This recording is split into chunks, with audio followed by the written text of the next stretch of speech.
400 crores project. Sir, Mr. Parekh, I'm so sorry, we'll have to drop it over there. The big story of the hour, it's earnings season, Ultratech. That first number, the standalone net profit number, slightly above estimates versus a poll. Remember, Nigel's been telling us it's all about volumes for this company this time around. We're expecting the kicker to come in because of higher volumes, particularly in North India, where the market's done well. They have exposure to the entire country. Southern markets have been sluggish. Western markets have been sluggish because of the fact there was lower water levels, the drought, etc. But it's really the North's growth that is expected to give a kicker to the Ultratech numbers out there. The only number that we have right now, of course, is net profit. Nigel, just to quickly run through your expectations on the top line, and on the margins as well, what are the key takeaways that you're watching out for from Ultratech? Well, Surbhi, I think we should get the numbers actually up for you on the screen. I think the net sales have come in. They've come in at around 6,500 crores approximately. I think we should get that up for you. We have the standalone EBITDA as well. Now, these numbers that are flashing for you on the screen are looking very, very good as we speak. If we can get the volumes numbers as well, that's something really that the street was looking forward to. These numbers currently which are flashing for you on the screen, that's looking quite good. So we have EBITDA that's coming at around 1,422.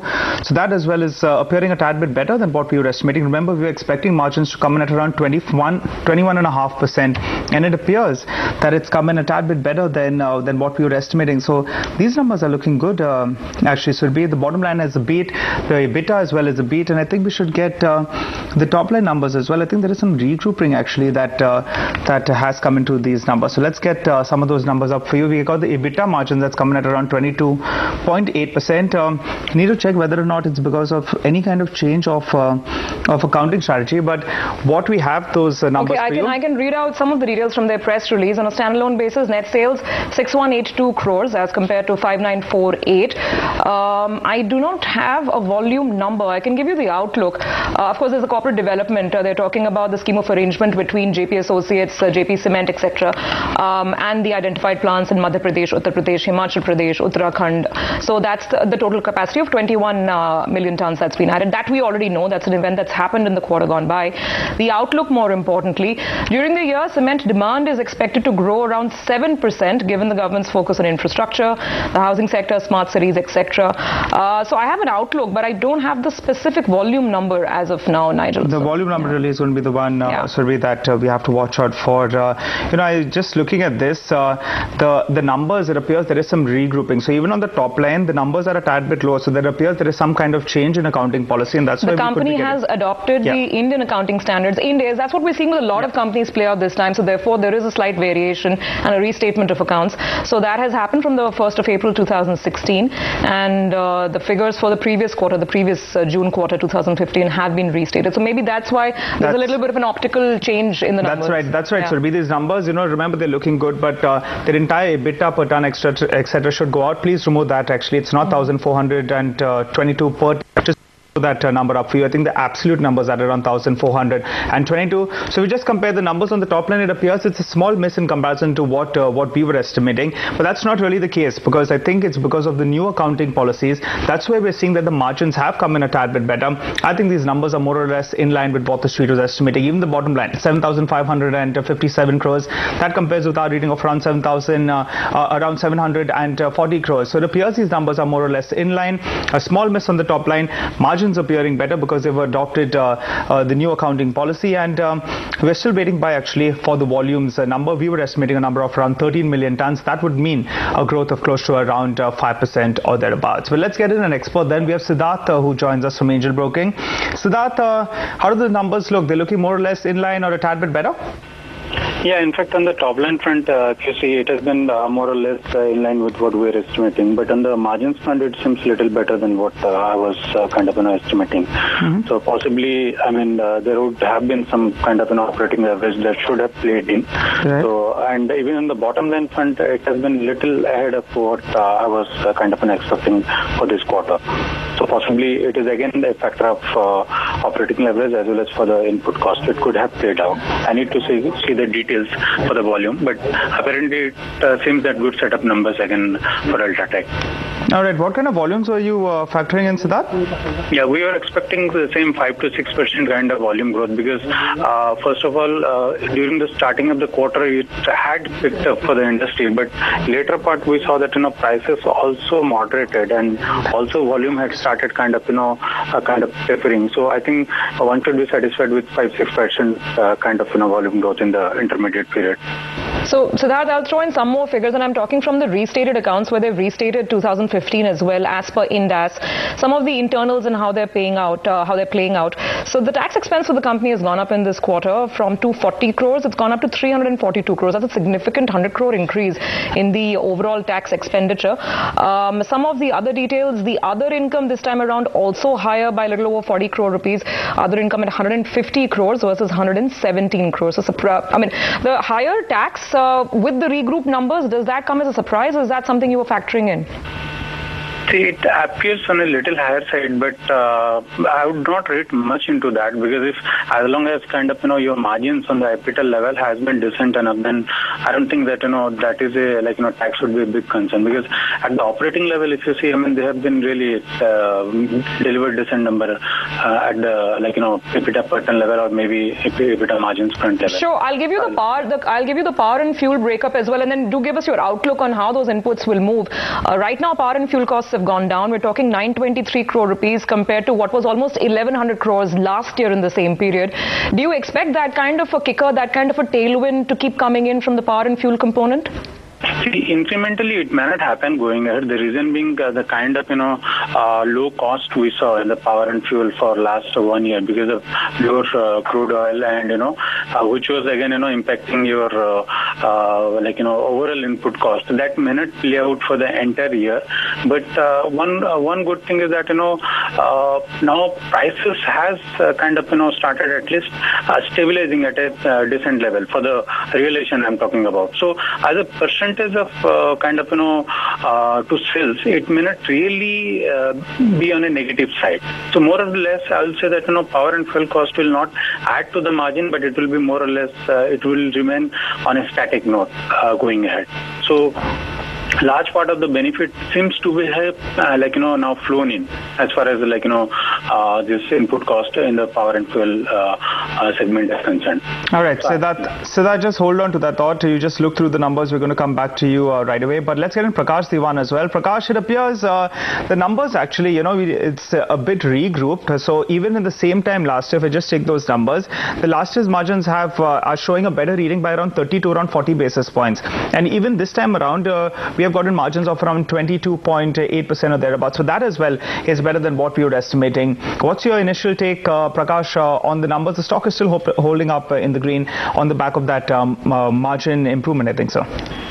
Absolutely, Nigel. So let's look at what's worked for the company. The top line growth doesn't seem to be very impressive or nothing very spectacular out there. Very much in line with expectation. But EBITDA and thanks to the margins, that is where the upsides come from. Now, I would believe that the fuel cost has been 28% lower. Oil has been 28% lower for this quarter.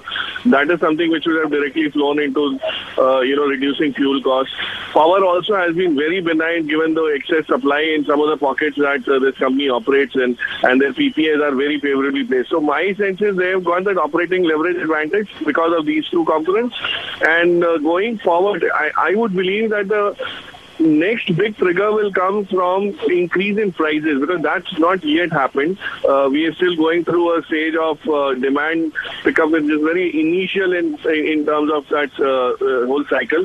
So my sense is as the monsoon gets through, the subsequent quarters will be able to see demand realization being faster. Prices will also be there. They'll get pricing power back, and that's where the maintenance of margins and top line growth would also kind of come in. Right. So I'm not too sure whether volumes would have grown significantly. That's very unlikely in this quarter, but I would believe that it's an efficiency issue that they've got. Prakash, we also have Mangesh Bharang joining into the conversation. But gentlemen, before we talk more Ultratech, I want to pick out the market as well. We're below 8,500. There's a very very sharp dip that's coming on the index as well. It's just pertinent to keep that in mind. Weakness in a lot of the large cap banking stocks, which had spiked after the PSU Bank recapitalization news. Look at that. That's the dip on the market that we're talking about. Should just pull up the nifty nifty losers, beg your pardon, to keep things in context. HDFC Bank, Axis Bank, private sector banks were anyway weak. ITC, L&T. You've got lots of heavyweights. Of course, Lever doing its bit to keep the bulls under check today. So lots of weakness. I think we have the sales volumes numbers that have come in. They have come in high by close to around 6%. And if we're just looking at the numbers, there's a growth of only 3.5 to around 4% on the top line. So that indicates that there was some pressure on realizations. Let's get in Mangesh then of Nirmal Bang, who joins in. Hi Mangesh, thanks so much for waiting by. What's your initial reaction? We have got the volumes numbers now. That's come up by close to around 6%. So that's more or less in line or a tad bit better. But realizations appear to be under some pressure. Thanks, Nigel. I think the numbers are in line with what we were expecting on the EBITDA side. Right. But the realizations have come down, but they have done phenomenally well on the cost side. Right. So the way I look at the numbers is that they don't have control over the pricing because it's factors also. Right. What they have under control is the cost, which they have done better than the March quarter, which probably should have been, which is considered to be the best in terms of costs, right, because of higher utilization that it can generate. Right. But to be able to reduce cost by almost 140 rupees on a per ton basis in June is phenomenal in my view. Right. And it has not just come because of, reduction in the raw material or other costs, but it has actually come because of improvement in efficiency. Right. So I think considering that the results are substantially good, pricing, as we had known that probably there could be some pressure. In fact, I was expecting the pricing to be flat on a QOQ basis, right, or actually marginally higher in fact, but it has come down. So, yeah, but I'm sure it will get reversed in the next quarters, and probably looking forward to much better results again. But Mangesh, just need to come in on this. The stock has corrected from the high point of the day. The market as well is quite weak, so let's not go by the stock movement. But just want to ask you, you're saying that there could be an improvement going ahead. The next quarter we could see, petcoke prices have moved higher, so that could really hurt them. What's your take on that front? How do you expect them to control cost? Because in the last quarter, I think most of their low-cost inventory would be used. Yeah, just to put in perspective, for the past year, their power and fuel costs were trending around 900 rupees. Right. That has come down to 702 in this quarter. Right. It has obviously got a benefit because of lower petcoke price, but now that the petcoke pricing is higher, they have changed their power and fuel mix also, which is what they have mentioned in their press release. Right. We'll have to wait and see what that change in mix is, but despite that, if you see all the other cost items, they have shown some improvement in it. I think this is more of a structural in nature rather than depending on the raw material prices for a time being. So even though petcoke prices move up, that moves up for the entire sector. But in June, if you're showing 1100 rupees, almost 1100 rupees as your EBITDA per metric ton, then obviously you're doing pretty much. All right, final take then. Mangesh, what do you do with the stock from here? What do you advise investors to do? It's not trading cheap by any stretch of imagination. What do you do with it? Will you be looking to revise your estimates? Yeah, there will be a lot of revisions there, but I think if you, in terms of stocks, I think it would move sideways for a time.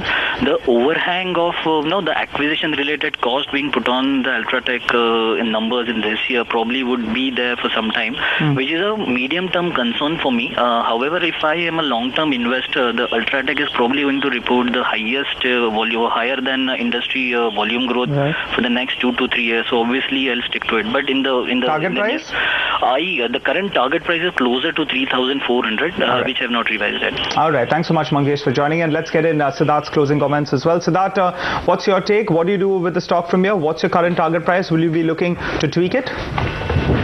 In fact, as I was telling that, for the entire industry, the volume has really not picked up the way it should have, done. 5-6% growth is fair enough, but it is not sufficient enough to, call for a case of re-rating.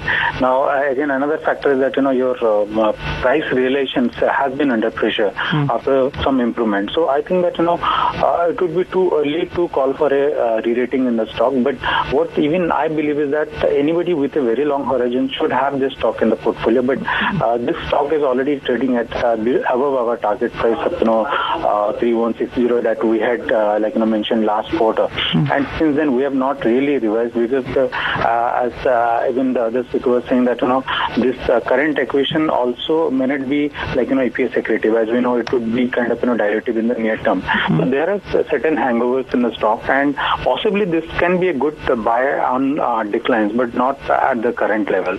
So we'll wait for corrections to get into the stock and not buy at this level. All right. So buy on declines is the advice that's coming from Siddharth. Thanks so much for joining in, Siddharth. And finally, Prakash, coming to you, what would you do with the stock at around 3,500 rupees? Is it valuing all the positives, or do you believe that could be some more uptake going ahead? By the way, we've got the volumes numbers as well that should come up for you in the screen. It's coming at around 13.2 million tons. This I'm talking about the total volumes. That's the grey as well as the white cement. So we should get that up for you. That's coming higher. We're close to around 6%. Prakash, over to you. Yeah, so Nigel, what I'm saying is the stock has definitely priced in quite a bit of the good part of the changes that have happened. But this new acquisition is going to be a phenomenal change. Remember, it's history repeating itself for this company. It was formed by the acquisition of the L&T cement business at the time was Samriddhi Cement. And now you are getting into another, very paradigm shift where the capacities and the efficiencies will be very different post that acquisition. So if the interest costs, which they will bear to acquire the new business, the cost of the burden of that new particular borrowing, if it's not too high, I think it's a stock that will be that should be grabbed with both hands. So my sense is any dip would be an accumulate for the stock. Even at current prices, if somebody were to stick their necks out, it's not going to be a bad price. So you might not get the stock for too low a level, for the simple reason that there are enough buyers waiting to see the development and buy into it. So I'm very positive on the way the numbers have panned out, especially the operating leverage, given the margin strength. And going forward, they'll have pricing strength, they'll have volume growth. So I think it's clearly the leader of the pack, and it's a distinct buy at all levels. All right. Thanks so much, Prakash, for joining in. Just to give our viewers a quick wrap of that, then the top line that appears that it was a bit of a downtake. That's primarily because of accounting standards that have been changed. And remember, the volumes growth has come at around 6%. That's good news. Could indicate some kind of pressure on realizations. The biggest positive, though, is that the EBITDA per ton, we have that number now. It's coming at around 1,050, and that's really the big takeaway. The valuations, not cheap by any stretch of imagination. EV per ton of around $200 per ton is trading at more than 25 times its forward earnings, but the stock is not cracking in spite of the pressure we are seeing on the market. So keep your eye out on that. Stock's still holding. So I think the numbers will go down as a beat. 6% volumes, I guess, slightly above what the overall average estimates were. Nigel, thanks so much for running us through that. Well, the market's struggling, though. The market's not really taken heart from that number from Ultratech Cements. 84.90 as you wind up this edition of Business Lunch. Watch out for Europe. Pressure on all the key markets there. They're down almost 1%. We'll take your leave. But, of course, that reminder, all the live updates will keep coming in from the Ultratech management as well. Mr. Kumar Mangalam Birla will be addressing the press at around 3:30 p.m. So keep it with us. We have Midcap Radar coming up next.